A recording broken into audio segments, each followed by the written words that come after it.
सामाजिक कार्यकर्ते अंजली दमानिया यांनी केजमधील काही व्हिडिओ आणि फोटोज व्हायरल केले, ज्यामध्ये तिथले न्यायाधीश आणि निलंबित PSI आणि सक्तीच्या रजेवर पाठवलेले PI हे फोटोमध्ये रंगाची उधळण करताना दिसून येत आहेत.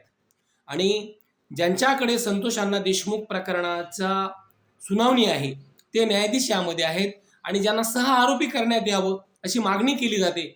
जे फुटेजमध्ये त्या ठिकाणी दिसत आहेत आरोपींबरोबर, जे वाल्मिक कराडाबरोबर, विष्णू चाटे बरोबर आणि इतर लोकांबरोबर दिसत आहेत, ते राजेश पाटील यामध्ये आहेत.